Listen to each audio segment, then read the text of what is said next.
Est-ce que vous savez que la majorité des ministres actuellement au pouvoir en Algérie ne veulent pas être ministres? La majorité, je pèse mes mots. Wallah ya jama'a, j'ai fait une enquête, je vous assure, beaucoup, pour ne pas dire la majorité d'entre eux en ce moment, n'ont pas choisi, ils ne veulent pas rester ministres. Mais comme le pouvoir les appelle, ils ne peuvent pas dire non au pouvoir. Certains ont même supplié Tebboune de ne pas les nommer ministres. Ce n'est pas un problème de loyauté ou de fidélité, ce sont des gens qui ont peur. Pourquoi? Parce qu'ils ont déjà vu qu'il y a plus de 20 ministres qui sont emprisonnés en Algérie, incarcérés depuis 2019 ou recherchés. Donc tout le monde a peur d'être ministre. Et tout le monde ne travaille pas pour se protéger.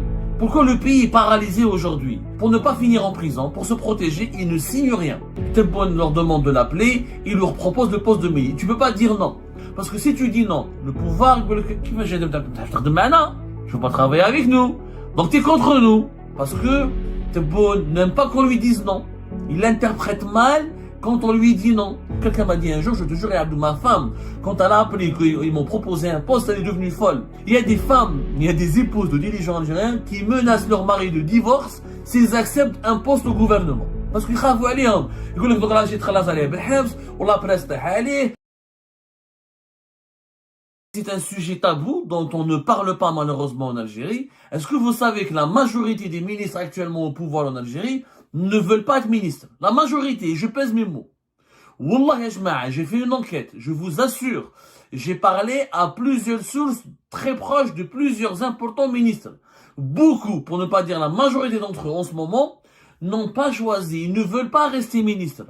Mais comme le pouvoir les appelle, ils ne peuvent pas dire non au pouvoir. Certains ont même dit non au pouvoir. Certains ont même supplié Tebboune de ne pas les nommer ministres. Je connais certains, mais je ne vais pas citer leur nom, parce que si je cite leur nom, malheureusement, ils vont leur tomber dessus, ils vont dire, ah, vous êtes en contact avec Abdou Samar, ah, vous voulez pas travailler pour l'État, ah, vous voulez pas servir le président de la République, ah, vous n'êtes pas fidèle à Abdelmajid Tebboune, vous n'êtes pas loyal à l'égard du président, donc je ne vais pas citer leur nom. Mais c'est pas un problème de loyauté ou de fidélité, ce sont des gens qui ont peur. Pourquoi? Parce qu'ils ont déjà vu qu'il y a plus de 20 ministres qui sont emprisonnés en Algérie, incarcérés depuis 2019, ou recherchés, ou faisant l'objet de mandat d'arrêt international, ou la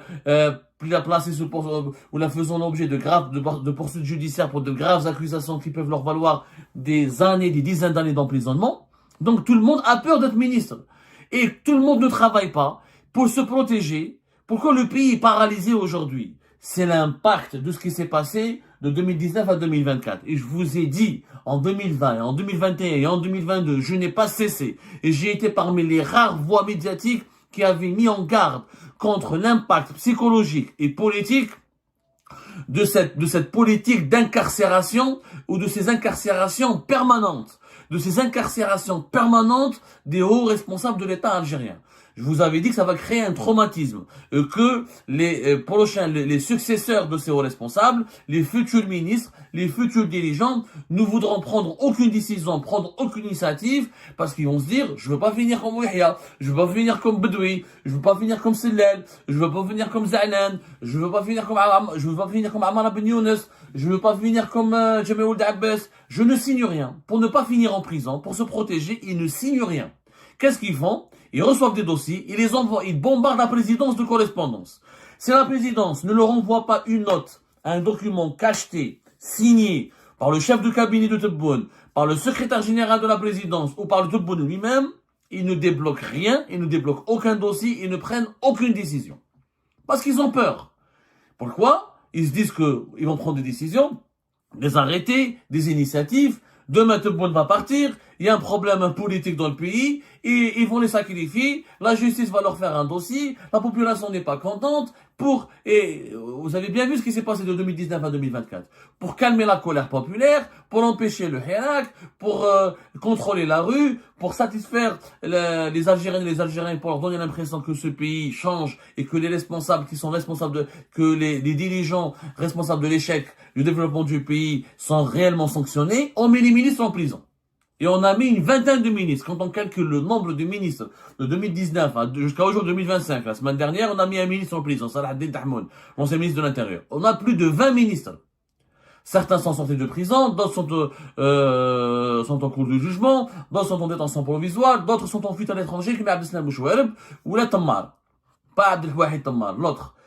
Tammar, l'ancien ministre l'investissement تاع بوتفليقه. كارثه بمعنى الكلمه. عبد الحميد تمار qui est à l'étranger lui aussi, qui est recherché par la justice algérienne. كارثه بمعنى الكلمه. Donc Mohamed Boukhari fait partie de ces Algériens et Algériens qui n'ont peur. Il le dit à son entourage et à son cabinet. Ouais, c'est un universitaire. Il est marié, il est père de 2 enfants. Et qu'est-ce qu'il dit? Il dit, moi, j'ai pas envie d'être en prison, que ma famille me pleure, que ma femme devienne veuve, ou les enfants deviennent orphelins, etc. Il est né en 1973, donc calculé, il n'est pas très âgé. C'est un professeur universitaire. Il n'a jamais occupé des fonctions politiques. Il a toujours été dans des fonctions universitaires. Il était à l'université de Blida, il était chercheur au CREA de l'université d'Alger, il était à l'école supérieure algérienne des affaires, professeur à l'université d'Alger. C'est un académicien, un homme tranquille, il avait une carrière tranquille. Il a travaillé au ministère de l'enseignement supérieur, il a travaillé à l'École nationale supérieure de management, toujours été membre du conseil scientifique, enseignant peinard. Ni problème, ni wello. Il avait sa paix, il faisait ses interventions en tant qu'enseignant, ils enseignaient, il était tranquille. On lui a imposé ce poste, comme beaucoup de ministres, je vous assure, on les appelle, ils ont leur CV, et dans leur CV à Tebboune, il y a un CV liajbou, ou là quelqu'un lui recommande telle ou telle personne, Tebboune leur demande de l'appeler, il leur propose le poste de ministre. Tu peux pas dire non. Sauf si tu as un argument bêtant, genre t'es malade, t'as une femme t'es malade, tu peux pas travailler, t'es gravement malade. Si t'es pas gravement malade, tu peux pas dire non. Parce que si tu dis non, le pouvoir, tu peux pas travailler avec nous. Donc t'es contre nous. Ah, tu es contre nous. Et dis-le, ils vont lui faire des problèmes. S'il travaille dans la fonction publique, et s'il travaille au privé, ils lui font des problèmes, il doit aller des enquêtes, parce que Tebboune n'aime pas qu'on lui dise non. Il interprète mal quand on lui dit non. Il a l'impression quand on le rejette, c'est qu'on est contre lui, c'est qu'on s'oppose, c'est qu'on ne l'aime pas, c'est qu'on peut comploter contre lui. Donc ils n'aiment pas, ils insistent. Et ça, vraiment, on peut pas leur dire non. Et je connais pas mal de ministres qui ne leur disent pas non. Mais Madame Mohamed Boukhari, il n'a jamais choisi d'être ministre.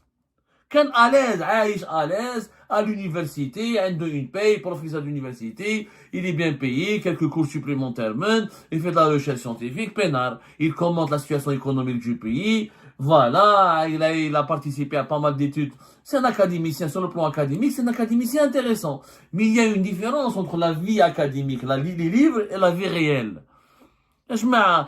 Si les diplômes universitaires étaient une condition sine qua non pour être milliardaire et pour être un grand entrepreneur, on n'aurait pas eu les Bill Gates, les Elon Musk, les Steve Jobs. Tous ces gens-là n'ont pas fait de grandes études universitaires. Certains n'ont même pas terminé leurs études universitaires. L'entrepreneuriat, la création de richesses, c'est une affaire aussi de flair, d'expérience professionnelle, de terrain, de vécu. Il n'y a pas uniquement que le savoir académique. Et on ne demande pas à un ministre d'être bardé de diplômes. Un bon ministre, c'est un ministre qui a une stratégie, qui est intelligent, qui est rusé, qui peut oser, qui a du charisme, qui a de la personnalité, qui est fonceur, qui est travailleur. Ça sert à rien d'avoir quelqu'un qui a 3 ou 4 doctorats, mais il travaille pas, il n'est pas connecté à la réalité, c'est pas un bon communicant, il sait pas choisir ses conseillers, il n'a pas de stratégie, les problèmes du réel et les problèmes des livres, c'est 2 choses différentes. C'est pas parce qu'un chercheur, c'est pas parce qu'un cerveau est un cerveau dans son domaine qu'il peut être un bon président.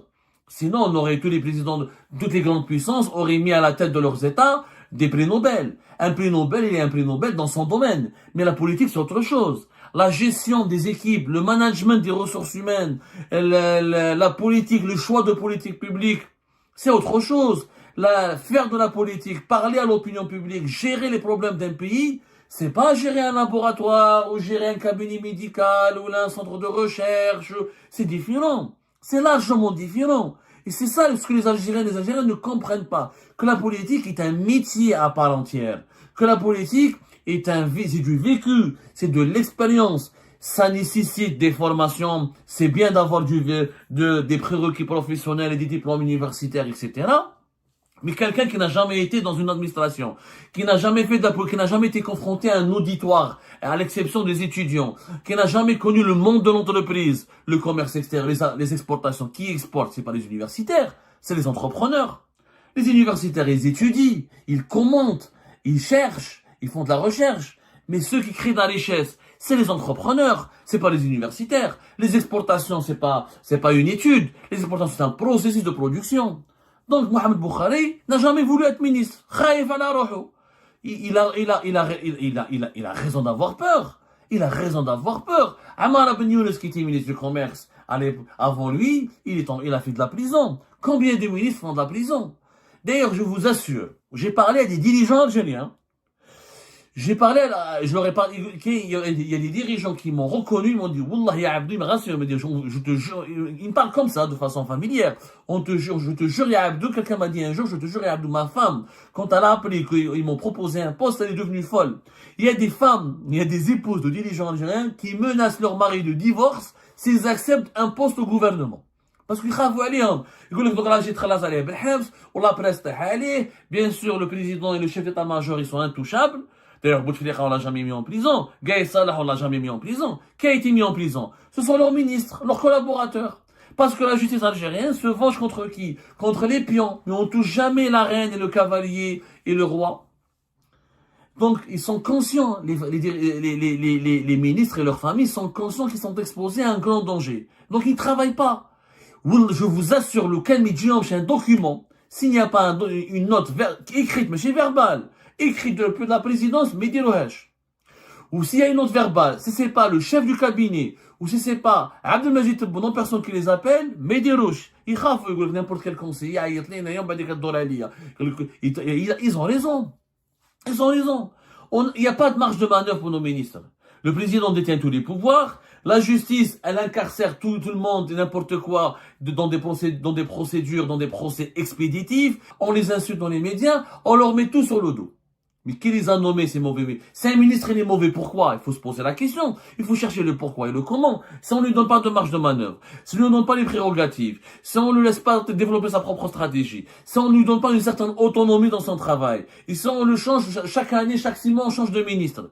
Bon, comment voulez-vous qu'on obtienne des résultats? C'est pas possible. Et si à chaque fois qu'il y a un problème, on le sacrifie, ce ministre. Ou on le sacrifie sur la place publique, en lui faisant un procès d'intention dans les médias, ou on le place sous contrôle judiciaire, ou là, on va l'accabler par une procédure judiciaire en le mettant en prison. On brise des gens. C'est pour ça que, je vous assure, contrairement à ce que croient, il y a une minorité d'opportunistes qui sont prêts à tout pour devenir ministre, avoir des privilèges et goûter aux saveurs du pouvoir. Mais pour la majorité des gens sensés, raisonnables, celles et ceux qui ont des compétences, les technocrates, les entrepreneurs, les professeurs d'université, ils n'ont pas du tout envie d'être ministres. Ils se font tout petits pour que les gens les oublient et ils donnent pas leur numéro de téléphone parce qu'ils ont peur qu'on les appelle et qu'on leur impose des postes. C'est le cas de M. Mohamed Boukhari. C'est pour ça que l'Algérie, elle est bloquée. Il dit que je ne signe pas. Il dit que je ne signe pas. Pourquoi voulez-vous que je signe? Si je signe, je finirai, tout va se retourner contre moi, on va monter des dossiers contre moi, ils vont pas toucher Tebboune, hein, ils vont pas toucher le Boualem, ils vont pas toucher au plus haut sommet de l'État. On s'attaque toujours au ministre parce que c'est le maillon le plus faible du pouvoir. Parce qu'aujourd'hui, être ministre en Algérie ne veut rien dire. À partir du moment où on a placé en détention une vingtaine de ministres et 3 anciens premiers ministres, là, la fonction ministérielle, c'est clochardisé. من هبة ودبة يسب المال. Et vu les derniers profils, Kamal Rezek est devenu ministre, Ali Aouni est devenu ministre. Quand on voit le profil catastrophique des ministres de ces 5 dernières années, c'est bon, la fonction de ministre, elle s'est clochardisée. Des gens qui ne maîtrisent pas aucun élément de langage, qui n'ont aucune vision, qui n'ont aucune solution, qui racontent n'importe quoi, qui cherchent uniquement le buzz. Donc la fonction de ministre, elle s'est clochardisée. On a clochardisé la fonction de ministre. Du coup, les bons ministres, il n'y en a plus.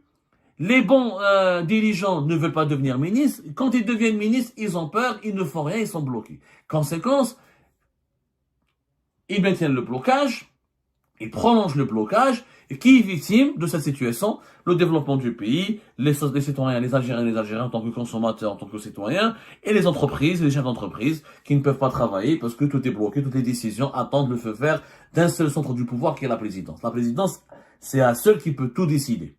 Parce que c'est elle qui a l'immunité. Le président, il a l'immunité. Il peut protéger son entourage. Mais il ne peut pas protéger tous les autres ministres. Si demain, Baïd Charles Tebboune, tous ses collaborateurs risquent une vendetta, risquent une vengeance. Comme ce qui s'est passé avec les collaborateurs de Bouteflika. Ce traumatisme de 2019 à 2024, on le payera très cher. Cette clochardisation de la fonction ministérielle, cette persécution arbitraire des ministres et du dirigeant qui accepte de servir l'État. Nous allons la payer très cher. Nous la payons en ce moment cher, avec un prix fort pour le développement du pays. Mais nous continuerons à le payer dans les années à venir tant que nous n'avons pas moralisé la vie politique du pays et tant que nous n'avons pas arrêté cette machine infernale de la vengeance. À chaque fois, on sacrifie un ministre pour faire croire aux Algériens et aux Algériens qu'on réforme le pays, qu'on lutte contre la corruption et qu'on veut vraiment changer la situation du pays. Ce qui est complètement fou. Le sacrifice, la vengeance, ce n'est pas de la justice, ce n'est pas de la rigueur, ce n'est pas un effort de développement.